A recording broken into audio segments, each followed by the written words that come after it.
Bom dia pessoal, meu nome é Thiago, aqui eu falo do canal Baduno Modular. E na última live, né, que a gente fez falando a respeito da história da medicina, teve um vídeo que eu gostaria de ter mostrado, mas acabou por questão de a gente estar batendo aquele papo ali, a live foi passando e eu acabei não dando tempo de poder mostrar, acabei não mostrando, tá bom? Que é o seguinte, nessas minhas pesquisas que eu fiz, né, que eu faço às vezes sobre a história da medicina, uma vez e outra vem algum vídeo, alguma informação assim interessante. E eu vi aqui, recebi um vídeo que é da TV Câmara de Campinas, nem sei quanto tempo foi isso, enfim, mas teve um parlamentar que falou a respeito da medicina e toda a indústria por trás. Eu achei bem interessante, e depois teve um outro que fez uma contra-argumentação, tá bom? Então eu falei assim, vou fazer o seguinte, eu vou fazer um vídeo à parte, né, só para poder mostrar isso aí, vou dar meus pontos de vista, tá bom? Então vou colocar aqui, a gente vai assistir junto e analisar junto. Vamos lá. Processo número 187834, de autoria do senhor vereador Arthur Orsi, que institui a Semana Municipal de Prevenção às Doenças Renais no município de Campinas e dá outras providências. Na verdade, hoje em dia é uma exceção. O que nós temos visto na área da saúde são médicos comprados por laboratórios farmacêuticos. Senhores, é uma máfia, talvez uma das maiores máfias que a gente já teve contato, é a máfia dos laboratórios. A revista A Fortune fez o levantamento em 2003. Das 500 empresas americanas, as 10 maiores empresas americanas eram os laboratórios farmacêuticos. As 10 empresas juntas davam todo o faturamento das outras 490. As indústrias farmacêuticas têm mais lobista no Congresso americano do que congressista no Congresso americano. Só para poder explicar, lobista é aquela pessoa que recebe dinheiro para poder defender a causa da pessoa que o paga, tá? Esse termo vem da Grécia Antiga, onde se tinha a ágora, né? E onde tinha as pessoas que detinham o poder da comunicação, e eles argumentavam e defendiam a causa de acordo com o interesse da pessoa que o pagava, entendeu? Então se a pessoa pagasse para falar X, ele falava X, para defender a causa X. Se pagasse para defender a causa Y, pagava a causa Y, tá bom? Só para poder explicar alguma pessoa que também não tenha familiaridade com esse termo. Nós temos aqui no Brasil, nos Estados Unidos e boa parte do mundo, médicos comprados por laboratório que dão medicamento a qualquer custo para o cidadão, não interessa o que ele tenha. O importante é dar medicamento. O importante não é curar. O importante é deixar o cidadão doente o máximo de tempo possível, sem morrer. E que ainda que ele possa ter força para trabalhar, porque aí tem força para continuar comprando medicamento. É o modus operandi dos traficantes. É o que a gente fala de remediar, né? Não curar, né? Por isso fala remédio, né? É não matar e também não curar o paciente. Por quê? Porque assim ele vai passar a sua vida toda dependente do remédio. E aquela pessoa que tá com saúde, né? Se por algum motivo ela ter contato com algum remédio, ela poderá desenvolver uma doença por ter contato com esse remédio. Então, é dar remédio a qualquer custo. O traficante de São Paulo quer a cocaína e quer a maconha. E deixou entrar o crack, dizimou. Em um ano matou milhares de pessoas com o crack. Ou deixou retardado, com problemas mentais, ou mesmo sem possibilidade de trabalhar. No Rio de Janeiro tentaram entrar o crack. Os traficantes se organizaram e mataram todos que tentaram entrar com o crack. Por quê? Porque a visão dos traficantes do Rio era o seguinte: vai matar nosso mercado consumidor. Essa é a visão dos laboratórios farmacêuticos, de muitos deles que trabalham hoje no Brasil. Compram os médicos, vão nos consultórios e dão presentes, reformam o consultório do médico, dão dinheiro vivo por mês, mensalão de laboratório. É bom estar falando isso, né? Que muita gente não sabe disso, né?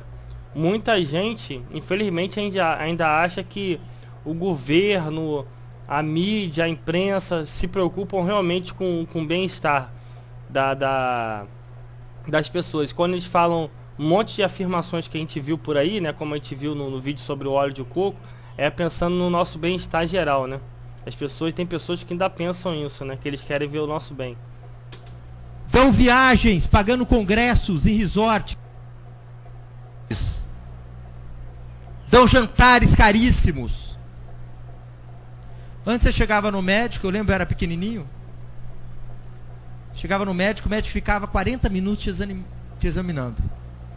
Não é? Olhava a sua boca, olhava, não é? Tocava a parte do corpo, perguntava. Queria saber, diagnosticar. Fazer um diagnóstico concreto. Hoje o médico não olha nem para sua cara, né? Vai lá ser atendido já com um bloquinho de medicamento para você. Às vezes mandando fazer um monte de exame porque ganha por procedimentos.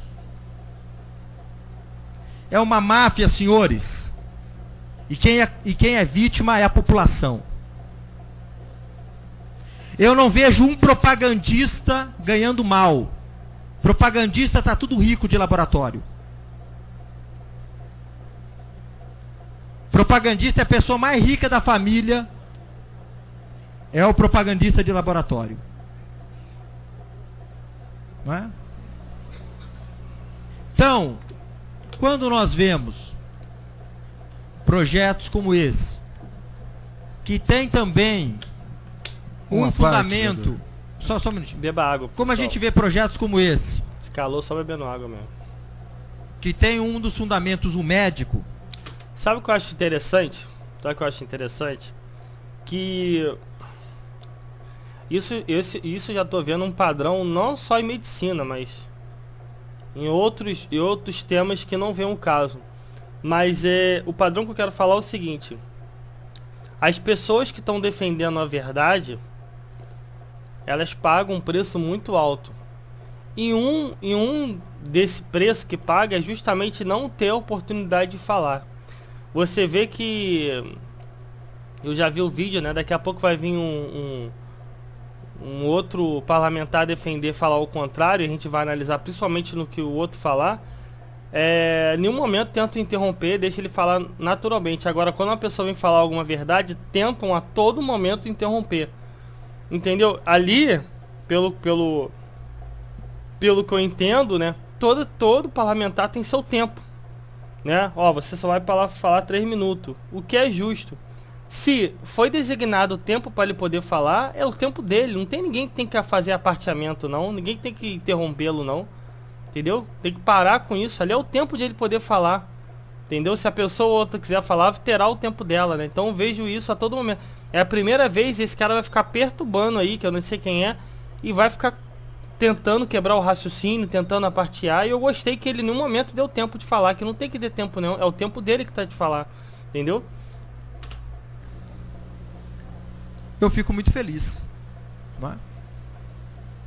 E como, claro, como eu falei no começo, como o Dr. Marcelo Morelli, tem muitos outros. Não é? Mas infelizmente hoje são exceção.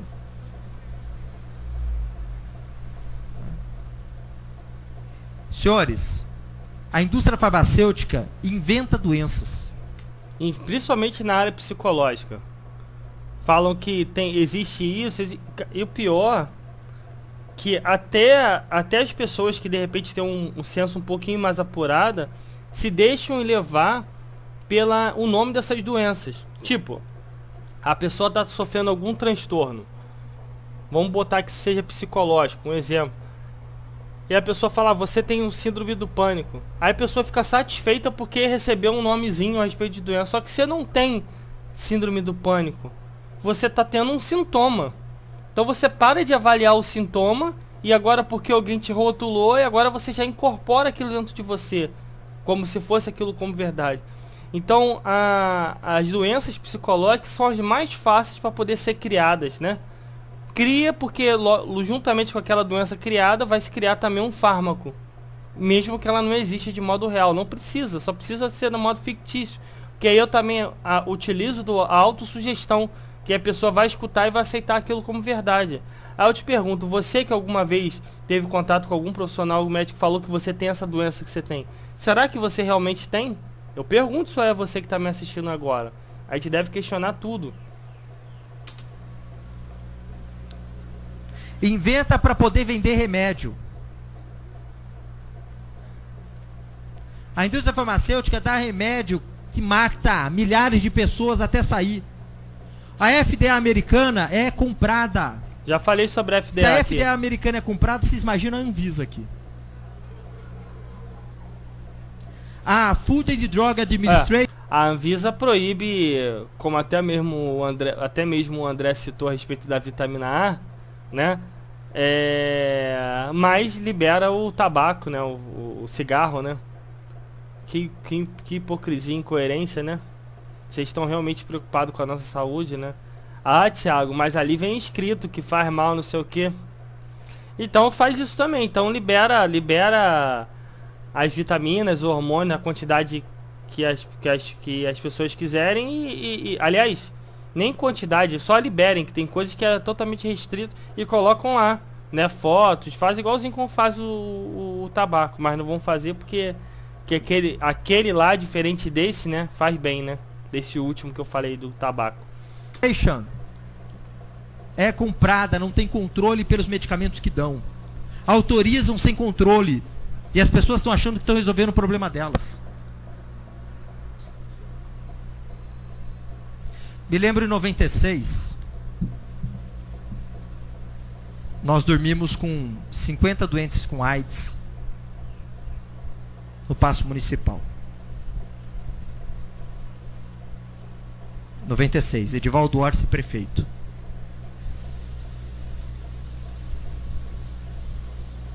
Hoje eu nunca faria isso. Para que nós dormimos no Paço Municipal? Para pedir o chamado coquetel da AIDS. Hoje eu tenho dúvida se o coquetel mais mata do que cura. Uma parte, vereador. Os efeitos colaterais do coquetel são Ó, segunda vez que tenta atrapalhar, ó. Tá vendo? Segunda vez. impressionantes. Impressionantes. Muita gente está morrendo por causa de medicamento. Morrendo por causa do medicamento. Tem estudos comparativos com a Europa e a África. Estudos comparativos que falam o seguinte: o cidadão na Europa, ele tem... Terceira vez, ó. Tu viu? Ele botando a mão. É nutrido. Muitas vezes tem família, tem uma base social. Tomando coquetel. O habitante da África, subnutrido, sem ter condições sociais nenhuma, sem ter uma rede social, está vivendo o mesmo tempo. O mesmo tempo. Aí você fala, então, está fazendo efeito. Não, na verdade, se for ver por isso, o coquetel está matando. Porque essas pessoas que estão subnutridas, não têm uma rede social nenhuma, estão morrendo ao mesmo tempo do que aqueles que estão bem nutridos e tem toda uma rede social. Nós não podemos comparar a Europa com Congo, não é? Com Nigéria. Podemos comparar até um ou outro país da Europa, muito longe ainda, com a África do Sul, que talvez seja o país mais... Um dia ainda vou fazer um vídeo, né, a respeito dos exames laboratoriais e as eficácias desses medicamentos. Isso com estudos científicos, vocês vão se surpreender. E isso que ele está falando é apenas uma pontinha do iceberg. É só para a pessoa que estiver ouvindo raciocinar a respeito da eficácia desses coquetéis, desses medicamentos, né? Desenvolvido da África. Quer ver um exemplo? A civastatina, né? Que é usada para poder... arritmia cardíaca, né? arritmia cardíaca é porque está junto com para baixar colesterol, tá? Mas o remédio é para baixar colesterol. É porque pessoas que têm esse problema de colesterol, geralmente o fármaco causa arritmia cardíaca. Por isso que eu falei de arritmia cardíaca. Enfim, ela não funciona em mulher, só funciona em homem. E você vê indicação desse fármaco tanto para homem tanto para mulher. E isso está publicado na literatura. Mas enfim, vamos continuar aqui. Mas não com os outros. Então, senhores, permite uma parte, é importante separar quarta vez aqueles médicos que conseguem ser independentes, que conseguem fazer um trabalho sério, que conseguem fazer um trabalho não vendido pelos laboratórios e não ensinados, não é? Pelos laboratórios. Os laboratórios interferem nas universidades e estão lá com matérias para exatamente incentivar o cidadão logo quando é ainda residente, a já está doutrinando e a já está se beneficiando com pequenos jantares. É aí que começa a dar medicamento. Então esses médicos que conseguem não se vender para os laboratórios e que conseguem ter uma visão independente de prevenção, não é? Nós temos que realmente parabenizar. Nós temos inclusive que fazer aqui títulos para esses médicos, títulos para incentivar esses médicos independentes. Esses médicos que conseguem ver mais do que os imediatos benefícios que um laboratório possa dar. Parabenizo o vereador Arthur Ors e o doutor Marcelo pela iniciativa e a todos os médicos que fazem um trabalho sério no município de Campinas. Obrigado, senhor presidente e senhores vereadores. Agora... Obrigado, vereador. Agora vem a parte interessante que eu estava esperando. Agora vem a contraparte. Agora vai vir um parlamentar para poder falar contra. E a gente aí que a gente vai analisar. Vamos ver os argumentos. Encerrada a discussão, em votação. Eu queria encaminhar de votação e indicar o nosso vereador, doutor Dário Saad, para encaminhamento de votação. Encaminhamento de votação pela liderança do DEM. O vereador Dário Saad tem a tribuna por até 3 minutos. Vereador Aurélio, presidente, senhor vereador. Vamos analisar o argumento. Eu venho a essa tribuna fazer um contraponto e discordar das colocações que o vereador Peterson fez. Em primeiro lugar, nós sabemos sim que existe a influência da indústria farmacêutica em muitos setores. Eu entendo que o poder econômico ele tenta influenciar em toda a área que ele atua. Agora não é como o vereador Peterson colocou. Não são todos os médicos, nem a maioria, que é influenciada por laboratório, por congressos, por jantares ou eventos que os laboratórios patrocinam. Ele falou que não é a maioria. Aí eu te pergunto para você, médicos que usam método natural também são naturopatas. E os médicos que tratam com remédios, com fármacos, com os produtos da indústria farmacêutica, quem é a maioria? Responda você, eu não vou falar, raciocine, né? Só aí você vê o argumento ali dislexo, né? Nós temos, sim, no exercício da medicina, muitos laboratórios, recebemos visitas de representantes, sim. Agora, falar que isso vai interferir na conduta do médico é exagero no meu ponto de vista. Ah, não influencia ou não, né? Eu acho interessante. Quer dizer, o cara, a história, isso aí que acontece, qualquer pessoa que estuda história, isso aí é fato, não está no campo do dogmatismo, sabe como iniciou a indústria farmacêutica, que foi através da família Rockefeller, que investiu milhões de reais em universidades para que essas universidades trabalhassem com o currículo deles, que foram propostos pela família Rockefeller através de um relatório do Flexner, tá? E aí, as universidades, para receber esse investimento, para receber esse dinheiro, aceitou. Então agora o médico que entrasse na universidade dele ia se formar, aprendendo a tratar uma doença com remédio, outra doença com outro remédio e assim por diante, tá? E aquelas aquelas universidades que trabalhavam com outros tipos de medicina, como a naturopatia, por exemplo, não recebiam esse tipo de benefício. Então, afirmar ali que o poder econômico ele não influencia na decisão do médico, para mim, é uma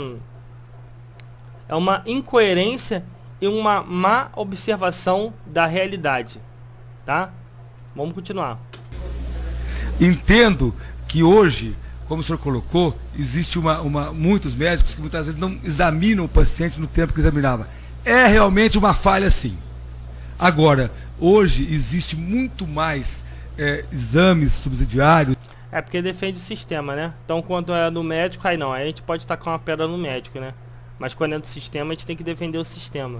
Muito mais tecnologia e muito mais exames laboratoriais à disposição do médico, o que faz o médico certamente pedir mais exames do que pedia quando o senhor era uma criancinha, que lá não faz tanto tempo. Então eu entendo o seguinte, que a indústria farmacêutica tenta se interferir, mas não interfere do jeito que o senhor colocou. Entendo também. E ter mais tipo de exame não necessariamente quer dizer que a gente houve melhoria. Por exemplo, o mamógrafo, né?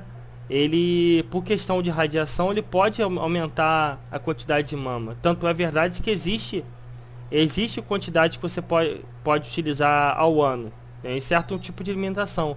Sendo que existe tecnologias que não tem problema nenhum, como uma termografia, pesquise a respeito, e não é utilizado. Por que não é utilizado, né? Que os médicos hoje precisam examinar mais pacientes, precisam. Mas pedir exames faz parte, infelizmente, de um arsenal tecnológico e laboratorial que os médicos têm hoje, que muitas vezes precisa pedido mesmo. E para finalizar, vereador, a fala que o senhor colocou sobre o coquetel, eu também discordo. Eu discordo, coincidentemente, eu fui presidente do Marugate em 93, 94, quando estava surgindo a epidemia de AIDS, e eu acompanhei muitas pessoas morrendo com a síndrome instalada, a AIDS instalada, e hoje eu vejo que o coquetel trouxe uma nova qualidade de vida para o paciente portador do vírus da AIDS. Então, o coquetel tem sim uma função importantíssima, melhorou a qualidade de vida do paciente que tem AIDS, e não dá para comparar os dados de AIDS do Brasil com o da África. Não dá. Não tem nível de comparação nenhum. Do ponto de vista da mortalidade, do ponto de vista da Europa também, não, vereador? O Brasil é um exemplo no tratamento da AIDS. O Brasil tem um programa de AIDS que é referência mundial em todos os congressos mundiais onde o assunto é discutido. Se é exemplo, né? Se é exemplo, como ele estava falando, então aqui está mil maravilhas, né? Então vamos perguntar aos pacientes de AIDS como é que eles estão, se eles estão todos bem, com saúde, se o tratamento está fazendo efeito, se eles estão se sentindo bem tratados e tal. Então tá tudo ótimo, né? Que não pode nem comparar com a África, aí vai falar, não, a África está no estado pior do que o Brasil. Então a Europa. Não, também não, a Europa. Então, na minha opinião, o senhor colocou dentro da visão que o senhor tem, da indústria farmacêutica, do poderio econômico, essas colocações, mas eu discordo radicalmente. Eu entendo que os médicos hoje sofrem a tentativa de influência, mas não são influenciados nesse volume que o senhor colocou, e mais do que isso, vereador, mais do que isso. Obrigado, vereador. A AIDS hoje tem um tratamento adequadíssimo no Brasil e não tem comparação. Ainda fala mais do que o tempo necessário, né? Com outro lugar. Obrigado, vereador. E é aplaudido. Então é isso, pessoal. Eu quis mostrar esse vídeo aqui para poder apenas exemplificar, né, e mostrar como é que é o argumento, né, das pessoas que defendem o sistema, para vocês poderem enxergar. Fato é, pessoal, que tudo que é implementado em larga escala, tá? A gente deve desconfiar, tá? Eu até citei aqui a respeito dessa questão do lobista, até falei sobre a Ágora. Eu vou fazer um vídeo a respeito contando só sobre essa história. Eu acho bem interessante para a gente poder pensar do que acontecia na Grécia Antiga, e a gente pode aplicar perfeitamente como uma luva na questão de medicina. Tá bom, pessoal? Espero que vocês tenham gostado. Tudo que eu falei aqui é apenas a minha opinião. O vídeo é feito para você fazer refletir e tire as suas próprias conclusões, tá? Aqui foi o Thiago do canal Badando Modular. Um abraço a todos. Tchau, pessoal.